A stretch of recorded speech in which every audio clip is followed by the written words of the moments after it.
जी नमस्कार। आज मैं बात करना चाहूँगा आज़मगढ़ के मंदुरी इलाके में एक आंदोलन चल रहा है और आज उसके 29 दिन पूरे हो रहे हैं। 8 गांव का मामला है, 670 एकड़ ज़मीन है और 10,000 के ऊपर लोग प्रभावित हो रहे हैं। और आज़मगढ़ के प्रशासन ने 12 और 13 अक्टूबर की रात को राजस्व अधिकारियों और पुलिस अधिकारियों को भेजा मंदुरी गांव में, वो भी उसकी हरिजन बस्ती में, जहां ज़बरदस्ती भूमि की पैमाइश करने की कोशिश की गई। लोगों ने पूछा कि भाई आप क्या कर रहे हैं, तो बताया गया कि यहाँ एक अंतर्राष्ट्रीय हवाई अड्डा बनना है। लोगों ने कहा कि हमें तो अपनी ज़मीन देनी नहीं है, फिर आप क्यों नाप रहे हैं। और आपको याद दिला दें कि इस देश में एक भू अधिग्रहण अधिनियम है जो बनाया तो अंग्रेज़ों ने 1894 में था, लेकिन उसमें मनमोहन सिंह की सरकार ने संशोधन करके ये कहा है कि कहीं पर भी अगर सरकार को ज़मीन लेनी है किसी परियोजना के लिए तो उसमें 70% किसानों की सहमति अनिवार्य है। और अगर सरकार ज़मीन लेके किसी निजी कंपनी को देना चाहती है तो वहाँ पे 80% किसानों की सहमति अनिवार्य है। अब किसानों की सहमति लेनी है तो आपको पहले सूचना भेजनी पड़ेगी किसानों को, लेकिन किसानों को कोई सूचना भेजे बगैर प्रशासन ने रात को, सवाल उठता है रात को क्यों भेजा। अगर आपकी नीयत साफ है तो आपको दिन में आना चाहिए, लेकिन रात में गए और महिलाओं के साथ अभद्रता की। और यही कारण है कि आज अगर आप धरने स्थल पे जाएं तो वहाँ 2/3 से 3/4 संख्या महिलाओं की दिखती है। महिलाओं ने इसको अपनी प्रतिष्ठा का मुद्दा बनाया है और वो वहाँ भारी संख्या में धरने पे रोज़ आती हैं। अपने दिन का सारा काम वाम ख़त्म करके दोपहर में 2-3 बजे आना शुरू करती हैं और फिर अंधेरा होने तक, यानी कि रात का खाना बनाने के पहले तक वो वहाँ बैठी रहती हैं। ये धरना स्थानीय लोगों ने शुरू किया। उसके बाद राजीव यादव, जिन्होंने पिछला विधानसभा चुनाव निज़ामाबाद क्षेत्र से निर्दलीय प्रत्याशी के रूप में लड़ा था, वो वहाँ गए। ये उनकी विधानसभा में नहीं आता है, लेकिन उन्होंने धरने को अपना समर्थन दिया और तब से लगातार राजीव यादव वहाँ बने हुए हैं और उनकी वजह से फिर हम सब लोगों को वहाँ जाने का मौका मिला। मैं अब तक वहाँ 4 बार हो आया हूँ और मेरे अलावा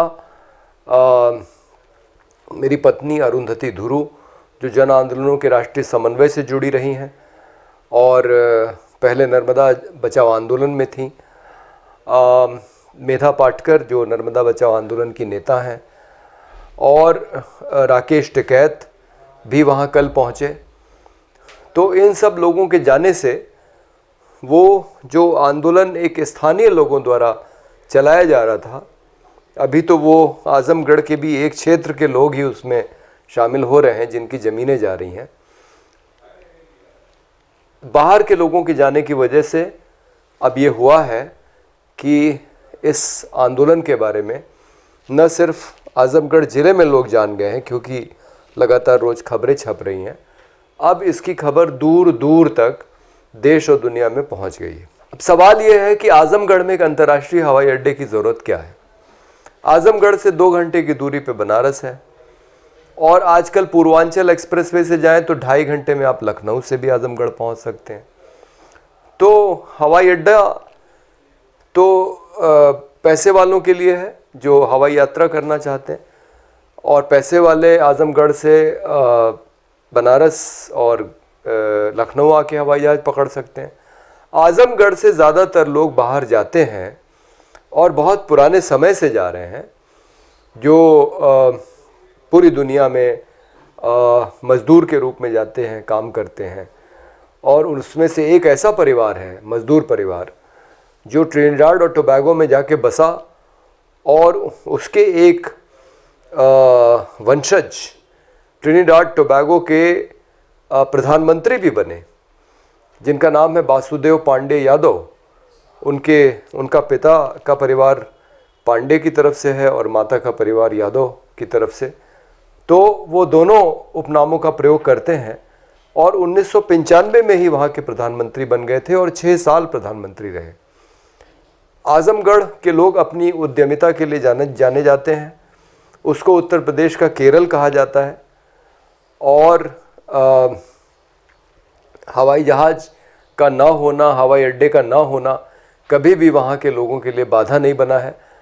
आज भी जो ज़्यादातर लोग आजमगढ़ से जाते हैं वो कोई विदेश नहीं जाते, वो अलग अलग शहरों में, दिल्ली, बम्बई, सूरत, अहमदाबाद,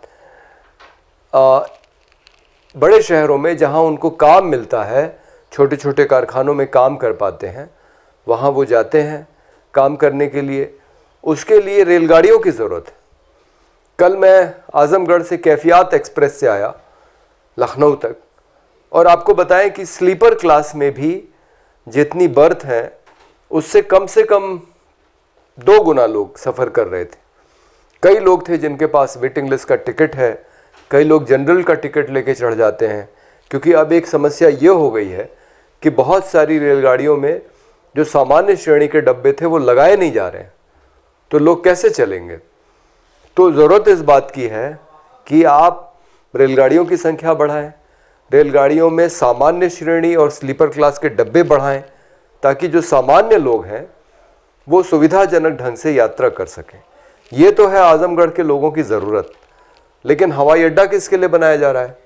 ज़्यादातर लोग ये सवाल खड़ा कर रहे हैं कि जब आप दूसरे बने हुए हवाई अड्डे जैसे लखनऊ का है उसको आपने अडानी को सौंप दिया है, तो आपको हवाई अड्डा बनाने की क्या ज़रूरत है?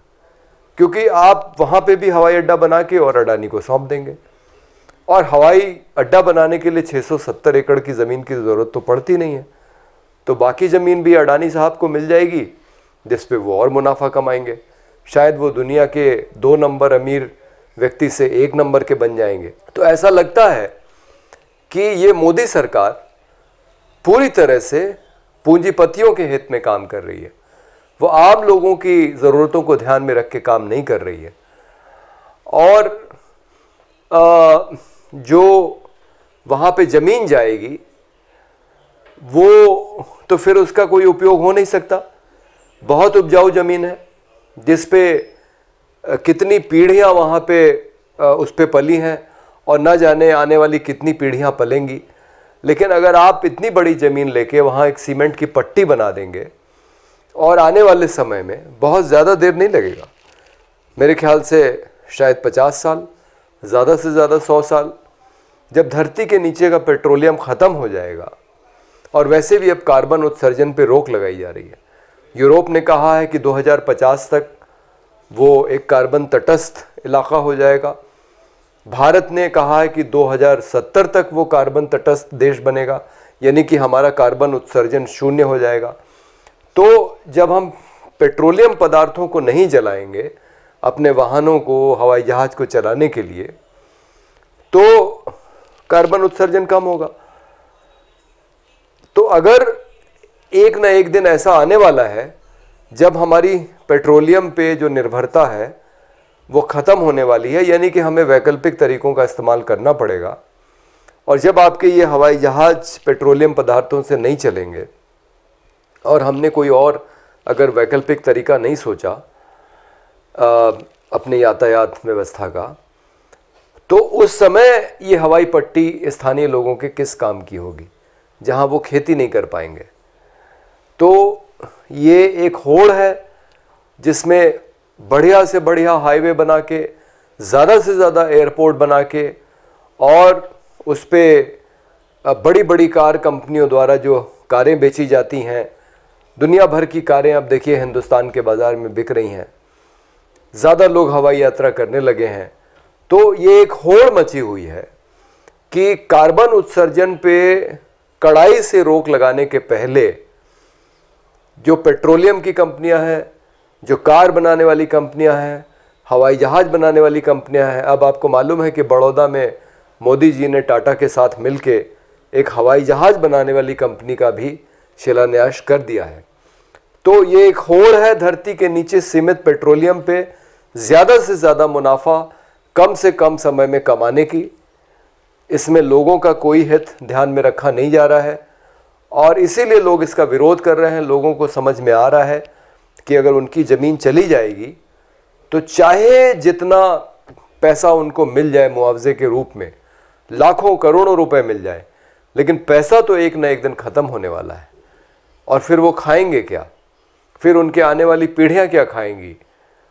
तो इसलिए लोग जम के विरोध कर रहे हैं। मेधा पाटकर जी ने साफ कहा है कि अगर ये जो भू अधिग्रहण की प्रक्रिया है ये इसका पालन नहीं किया गया तो इसको हम लोग चुनौती देंगे न्यायालय में।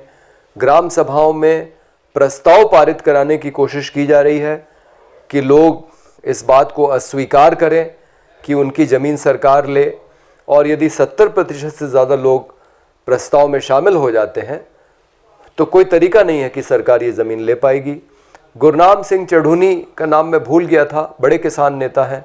जगतार सिंह बाजवा उत्तराखंड के नेता हैं, ये दोनों भी एक दिन आए थे और गुरनाम सिंह चढ़ूनी ने तो ये कहा कि आंदोलन मजबूती से चलना चाहिए और अगर पुलिस दमन करेगी, यदि पुलिस ने लाठी चलाई तो देश भर के लोग खुद वहां पहुंचने लगेंगे। अभी तो हमको बुलाना पड़ रहा है, लेकिन उन्होंने कहा फिर तो हम खुद आएंगे। राकेश टिकैत ने कल कहा कि लोग अपनी ज़मीन को बचाने की लड़ाई मजबूती से लड़ें। अगर कोई ज़मीन नहीं देना चाहता है तो कोई तरीका नहीं है सरकार की, सरकार उसकी ज़बरदस्ती ज़मीन ले ले। और हमें याद है कि किस तरह से कुशीनगर में मैत्री परियोजना के लिए सरकार ज़मीन लेने की कोशिश कर रही थी। कुछ किसानों ने ज़मीन दी। कुछ किसान हमेशा आपको ऐसे मिल जाएंगे जिनकी आजीविका कृषि पे निर्भर नहीं है, उनकी आजीविका कहीं और से चल रही है, उनके परिवार में किसी की नौकरी लग गई है, उनका कोई व्यवसाय है। ऐसे लोग ज़मीन आसानी से दे देंगे, लेकिन जिसकी आजीविका उस खेत पे निर्भर है वो अपनी ज़मीन कभी नहीं देगा। छोटे किसान जिनके पास छोटी जोत है, जिनके परिवार की आजीविका उस पे निर्भर है, भूमिहीन मजदूर जिनके पास इतनी कम भूमि है कि उन्हें दूसरे यह है ही नहीं ताकि उनको दूसरे खेतों पे काम करना पड़ता है अपनी आजीविका चलाने के लिए, ये सब लोग कभी अपनी ज़मीन नहीं देंगे। ये डट के वहाँ पे खड़े हुए हैं। और जिस तरह से आज तक सरकार कुशीनगर में मैत्री परियोजना के लिए पूरी ज़मीन नहीं ले पाई और अखिलेश यादव के वहाँ शिलान्यास करने के बावजूद, जिसमें मैं खुद काला झंडा दिखाने गया था और डीएम कुशीनगर ने मुझे हिरासत में लेके गोरखपुर के एक सर्किट हाउस में दिन भर बैठाया जब तक अखिलेश यादव वहाँ से चले नहीं गए कुशीनगर से। तो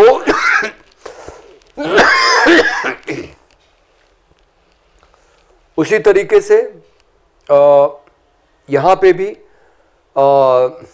सारी ज़मीन सरकार के लिए लेना संभव नहीं है। और अगर योगी आदित्यनाथ जैसी की खबर है ज़बरदस्ती आकर शिलान्यास करने की कोशिश करेंगे तो कल वहाँ मैंने ऐलान किया है कि मंदुरी और 8 गांव के लोग काला झंडा दिखाने के लिए योगी आदित्यनाथ जहाँ पे भी पहुँचेंगे वो वहाँ जाएंगे, उनको काला झंडा दिखाएंगे। और पुलिस को मैंने ये कह दिया है कि अगर आपने लोगों का रास्ता रोका तो जिस तरह से सरकार ने हर घर तिरंगा लगवाने का अभियान चलाया था, उसी तरीके से जिस दिन योगी आदित्यनाथ वहाँ रहेंगे हर एक घर पे आपको काला झंडा दिखाई पड़ेगा। तो लोग इस बात के लिए तैयार हैं। लोग इस परियोजना के पक्ष में नहीं हैं। अंतर्राष्ट्रीय हवाई अड्डे के लोग सरकार का विरोध कर रहे हैं, प्रशासन का विरोध कर रहे हैं और योगी आदित्यनाथ का वहाँ शिलान्यास करने के लिए अंतर्राष्ट्रीय हवाई अड्डे के उनका स्वागत बिल्कुल भी नहीं है। इस बात को वो बहुत अच्छी तरह से समझ लें। और अगर भारतीय जनता पार्टी के पूंजीपति मित्रों, खास करके अडानी की मदद करने के लिए वो वहाँ जाएंगे तो लोग उनको काले झंडे दिखाएंगे। धन्यवाद।